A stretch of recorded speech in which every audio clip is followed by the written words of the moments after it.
Shopee. Kita natin kung paano natin i-assemble itong GML slow juicer, no? So ito na yung pinaka motor niya, no? Tingnan natin paano natin i-assemble ito. So ito, ayan, salpak lang natin ito dito, no? Ayan, yun. So meron naman siyang hulmahan dito, no? Ito yung sapal, kailangan dito nakatapat. Dito naman yung pinaka-juice niya. Pagkatapos ay ito naman, no? Ito. So dito wala namang problema to. Basta ilagay lang to, no? May sagad lang to. Tapos sumunod, ito yung pinaka maggagayat sa kanya. Itong stainless, doon sa ilalim na gano'n. Ayan. Ayan. Ayan. Basta may sagad lang natin to, no? Yan yung sabi, eh. Ayan. Ito naman, so mayroon pang guide dito, may araw ito. Ayan yung puti na araw na makikita niyo. Yan yung puti na araw mo. Kasi meron din siya dito, no? Ayan. Nakatapat dun sa hindi nakalak na. Kasi ikot niya ng clockwise. Ayun. Tapos dito lalagay yung prutas, no? Paglagay na ganyan at medyo nag-i-stack up siya. Ito naman yung pansundot niya, no? Ayan. Yun.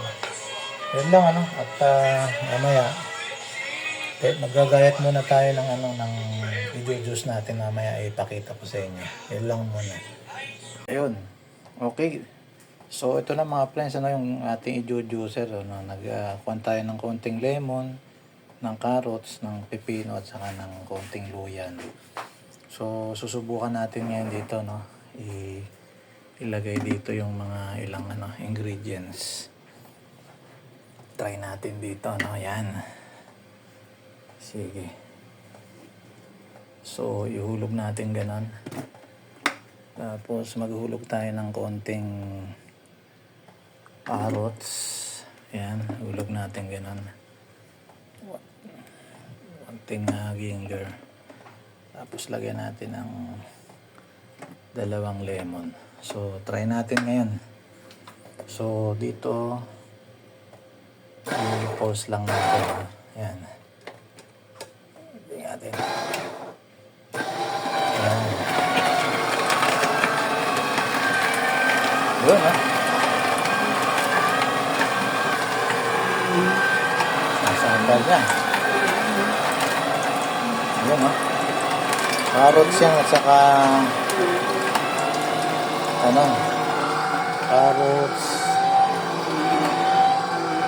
saka ginger, saka yung lemon at saka itong yun, palagay ko medyo nagayat na siya, no? Wala nang laman, eh. So lagyan pa natin ito. Lagyan pa natin. Ayun, shoot natin dito.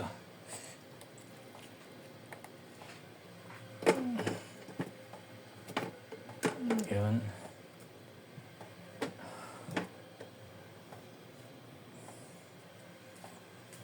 So konti lang yung nilagay natin, no? Sarado muna natin yan. Tapos tikman natin ngayon kung masarap nga. Purong-puro, no?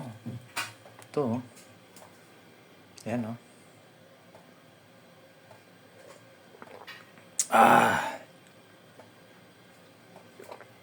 Suabe. Medyo talagang lasang-lasa yung ginger, no? Sige, so yun lang, mga friends, no?